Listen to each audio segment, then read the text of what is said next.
We Butter the Bread with Butter is an amazing German metalcore band that was a big part of the Myspace era. They're still active today with almost 200,000 monthly listeners, but I guess the question is, how did they do that? What's their story as a band? That's what we're gonna find out today.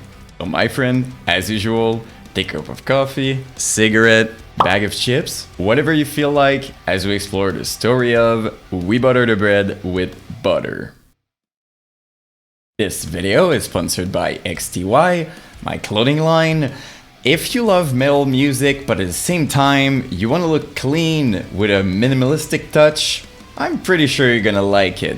It's simple, just go on my website, there's a lot of different models, I'm already working on new things and new drops and all that. And most importantly, that's kind of the best way to support me. Well, not kind of, it's the best way to support me. Don't feel like you have to, but I chose not to do any Patreon or anything, that you have to pay for my content. So I figured it would be a great way to support. And yeah. As usual, feel free to join our community on our Discord server, the link is in the description. We also have a podcast on Twitch every Wednesday with pretty much all the biggest deathcore bands and artists from the Myspace era. And the best part is, you can ask all your questions to them because it's live. You don't want to miss that. So with all that being said, let's start the video. So the band was founded in 2007 in Berlin, Germany, and it all started as a duo. It was Marcel Neumann and Tobias Schulka. Fun fact, Marcy was actually a professional guitar player for a local celebrity. His name that I'm gonna mispronounce was Martin Kissige.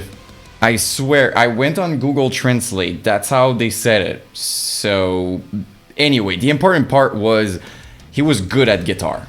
I just thought it was worth mentioning and also very interesting considering how young he was, to play guitar on TV and whatnot. I don't know, I thought it was cool. As you probably guessed, the band kind of started as a joke on MySpace, basically two friends having fun, and that's the reason why they called themselves We Butter the Bread with Butter.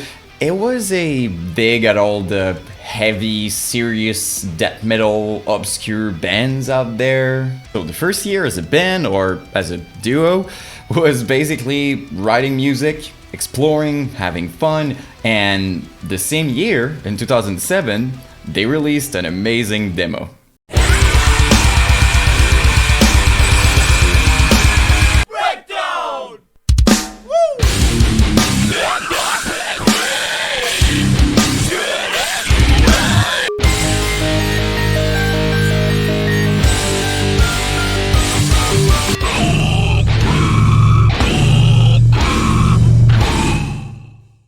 Okay, I think it sounded amazing. Even now, I'll be honest, I'm not even sure if there's something that screams more Myspace era than that.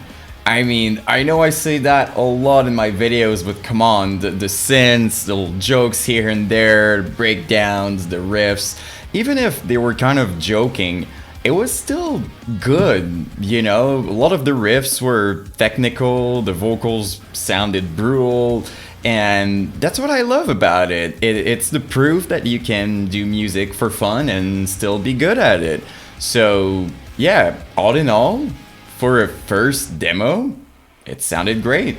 Well, they spent the rest of the year working on new music, enjoying the release of the demo and the reactions and whatnot. And in 2008, We Butter the Bread with Butter was finally ready to drop their debut album called Das Monster aus dem Schrank.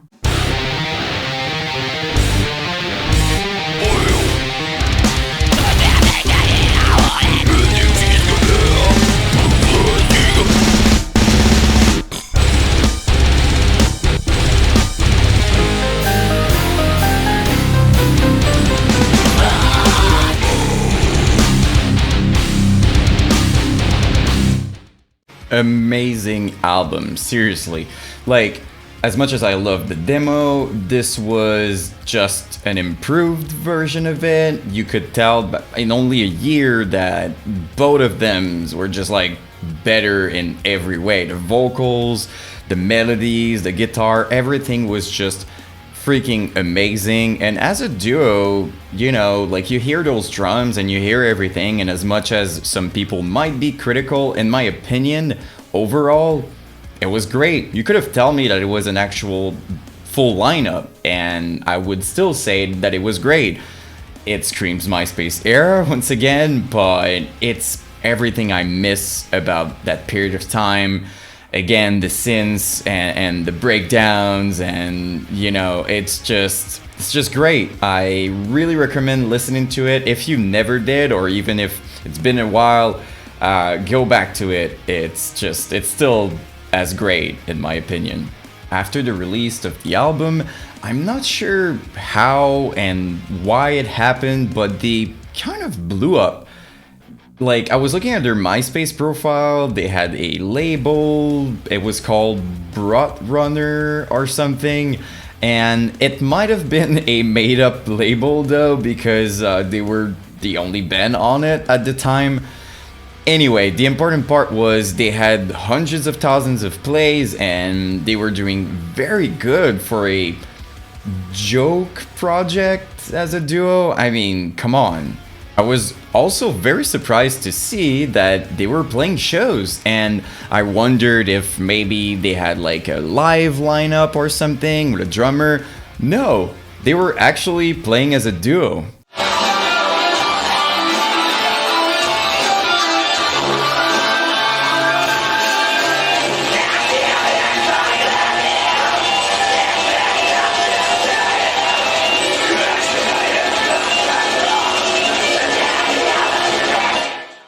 Cool, right?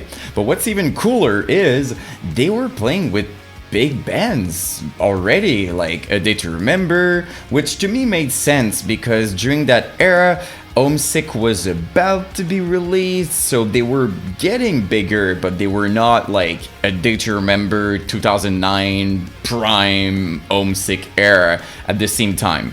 But still, I thought it was amazing that an upcoming band as a duo would play with A Day to Remember. They were also apparently playing with a band called Callejón, which was a pretty popular German metalcore band. So yeah, after the release of the album, their success, all the live shows, the tours, they got noticed and they got signed by Redfield Records. It was a big milestone for the band because, as I mentioned, I'm pretty sure the first label was just them recording music and giving it a name. But now they could go back in studio, focus on their music, and in May 2010, they finally released their second album called Der Tag, an dem die Welt unterging.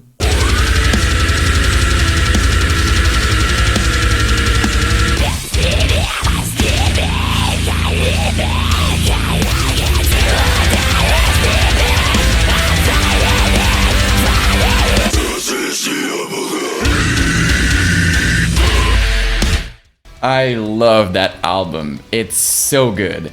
I mean, it was still a little goofy, but not as much. I'm not sure if it was a label decision or just a personal choice, you know, but it felt more serious. What I mean is, like, the song structure was better, everything was improved, even the keys, you know, like the synths were still over the top, but better. Like, it didn't stand out as much as their early material, you know, it belonged in the music, was more theatrical, and the vocals really matched the tone. He was better as a vocalist, I believe, and it just, maybe I'm wrong, but it felt like they took more time for this one. That's how I'm perceiving it.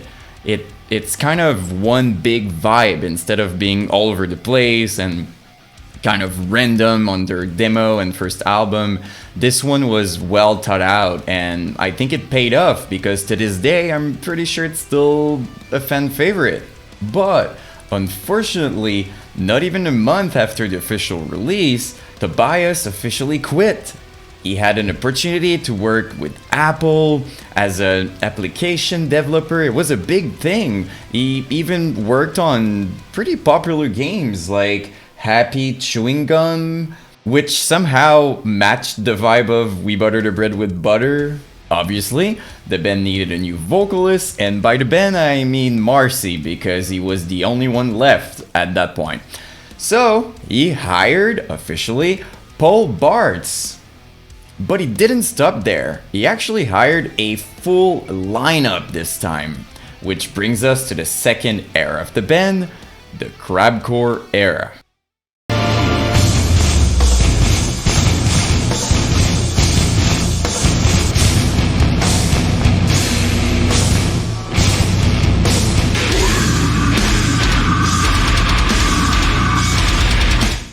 I mean, as much as I love the band as a duo, this was a game changer. You know, they became twice as much popular, and when I said Crabcore, I mean, you know, during that era, Crabcore was the thing, with bands like Asking Exandria and Abandon All Ship and all those crazy, of course, Attack Attack. I'm gonna say Attack Attack because I know my comment section's gonna go crazy if I talk about Crabcore without mentioning Attack Attack.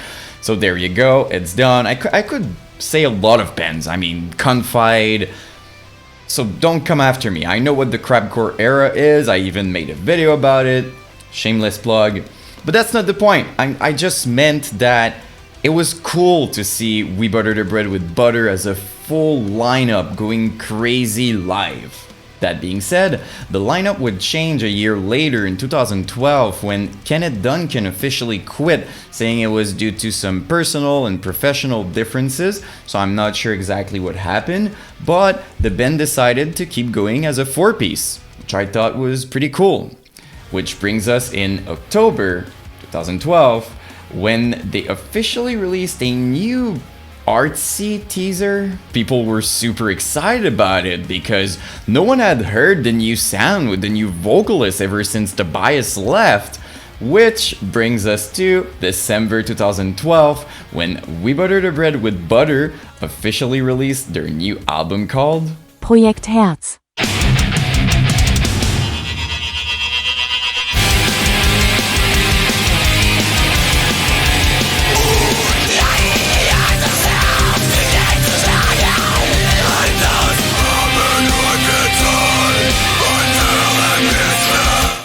This EP is weird.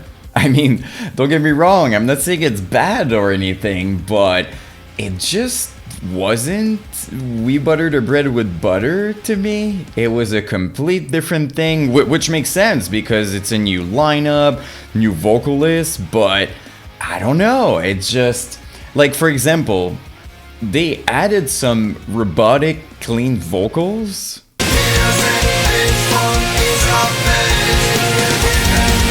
Which oddly reminded me of this. You and me, baby, ain't nothing but mammals, so let's... They did some sort of cowboy things on a song called Western Beta. They even made a very weird song about USA.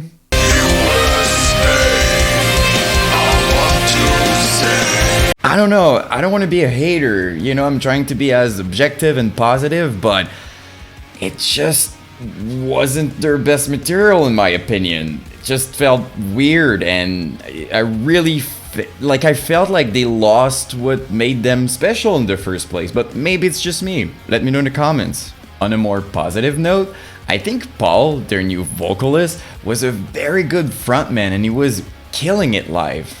Also, as you can see, Paul had a new haircut, his scene hairs were gone at that point. Not that it matters, but I just felt like mentioning it for some reason. Anyway, in August 2013, We Butter the Bread with Butter officially released their new album called Goldkinder.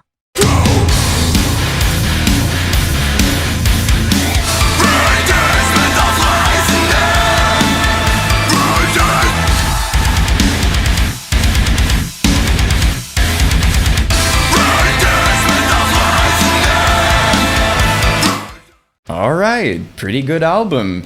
I gotta say, I think it was better than the EP, but they went full Rammstein.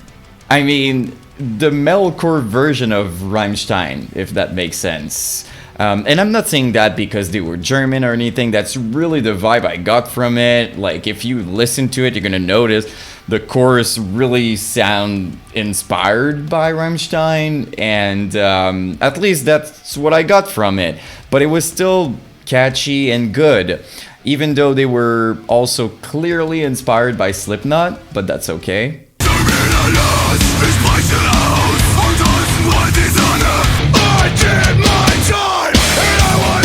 So yeah, I think the goal was probably to reach like a wider audience, which made sense. They were trying to evolve and grow as musicians and probably break the impression of them being a joke with the name and everything, and maybe starting to be perceived as a professional band. And I think they succeeded. They got bigger, and you know, they released 2 videos with that album, and each video got almost 1 million views. So clearly it was working. I mean, they even got featured on TV. It was wild. Even though it was probably one of the weirdest performances I've ever seen. So they kept doing their thing for a few years, enjoying their success, playing live and all that. And in May 2015, We Butter the Bread with Butter came back with a brand new album called Wieder geil.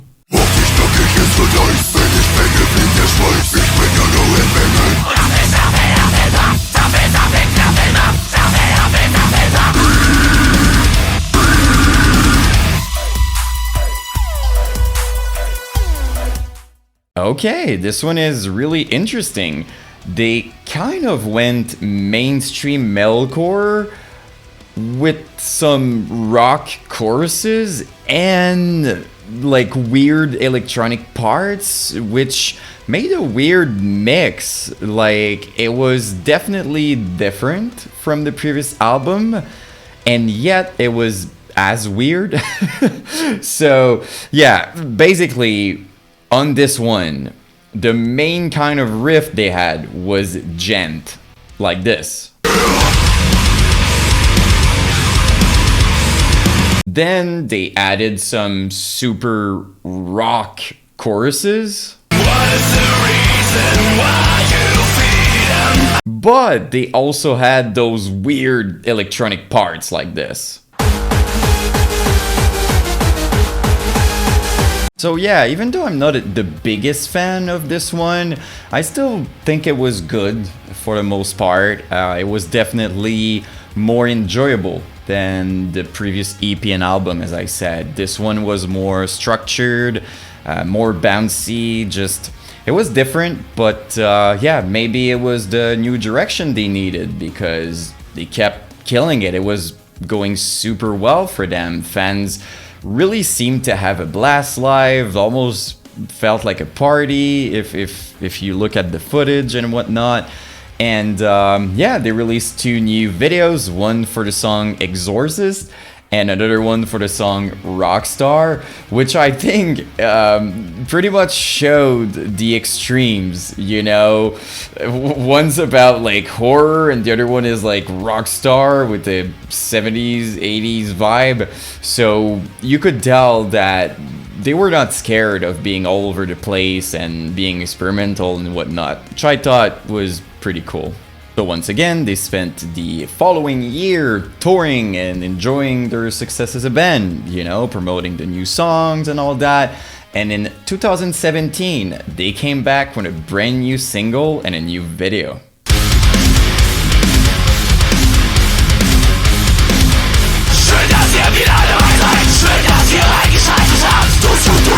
This song is straight up crazy and funny the whole time. It wasn't too far from what they were usually doing at this point, but I still thought it was like a cool video and it represented very well the vibe of We Butter the Bread with Butter, if you will.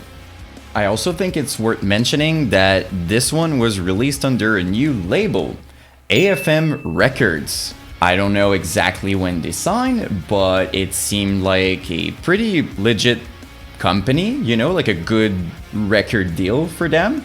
And so they kept doing their thing once again for 2 years, touring and killing it. I gotta say, like, I've looked at their tours and what they were doing on a daily basis, and We Butter the Bread with Butter might have started as a joke, but it ended up being a very hard-working and serious band, which is awesome. But unfortunately, Paul ended up quitting the band in April 2019. He said it was because a lot of stuff was happening, apparently, without his knowledge. Not really sure what happened, but it ended up being a bittersweet moment because a few months later, in October, Tobias, the first vocalist, came back.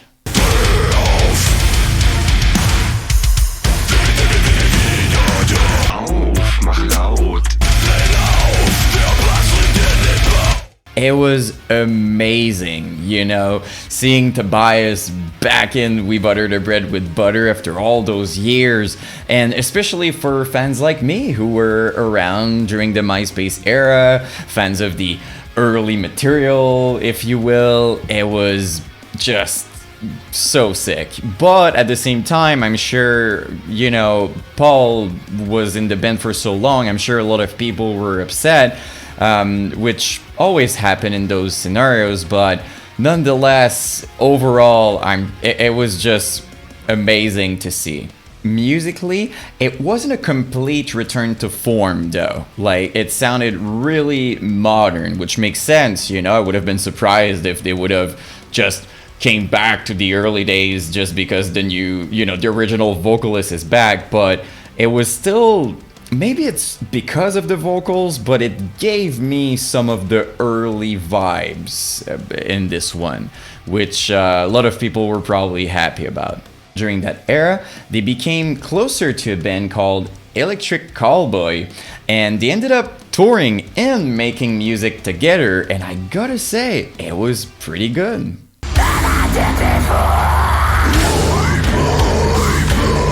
Which brings us to September 2021, when We Butter the Bread with Butter officially released their very anticipated album called Das Album.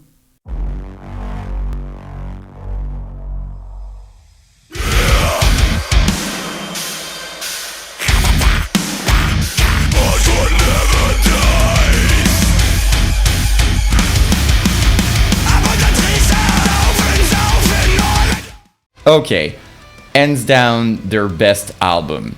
Don't get me wrong, my favorite thing is still the early demos and stuff like that, you know me. But objectively, this is their best material. They combined everything together in the best way possible. Like, they had a lot of early elements, but it was perfectly mixed with the newer material, It's like they took the best out of everything they've ever done, which is the ultimate goal, right? But most bands don't succeed, doing it because it's difficult. You don't really know what resonates with your audience, You're kind of disconnected most of the time, but I gotta say, they really nailed it completely. Remember when I said the band kind of lost its sound and its identity? Well, it was fully back.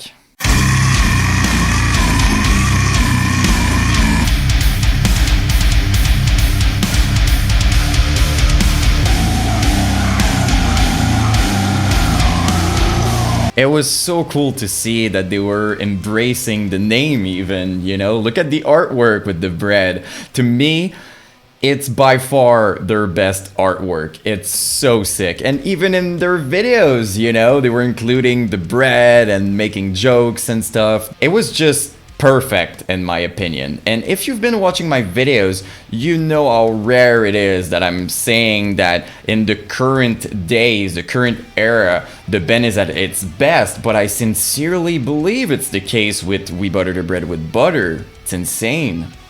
That being said, I don't think they're playing live anymore. Like, I was trying to find some live performance during the past few years and I couldn't. Maybe it's just me and my research, I don't know. But I don't think they're active in that way. Like, most fans seem to be waiting for like new music, but I don't think they're playing live. I could be wrong. Let me know in the comments. And that's pretty much it. As usual, if you enjoyed the video, please consider leaving a like and subscribing to the channel. It helps me a lot. I love reading your comments, so please don't stop, sharing your stories, your opinions and whatnot, even if it's negative. I'm far from being perfect. I make a lot of mistakes and it's fine. Just tell me what you think. I always appreciate it, no matter what it is, for the most part. And don't forget about our Discord. You can join, it's free, the link is in the description. We have an amazing, positive community, and you're more than welcome to join it. Also, the live podcast, it's a cool time, like being with all those amazing bands and learning about their story, their inspiration and stuff like that. It's so cool. So I don't think you want to miss that. I really recommend at least try it, just hang out once and see how it feels. I'm pretty sure you're gonna enjoy. Last thing, my clothing line. It's the best way to support me. As I said earlier, I don't have any Patreon. I don't gatekeep anything. Everything is free, but if you love what I'm doing, if you think it looks cool, that's the best way to support, and it warms my heart every single time I see an order coming in. I'm like, wow, it's the best way to support me, because obviously it would be great to do all of this full time, and yeah, so don't feel like you have to, but if you think it's cool, please consider going on my website at the very least, or just let me know what you think about it. It's a big thing too. Like, if you can just give me your opinion, it goes a long way, I promise.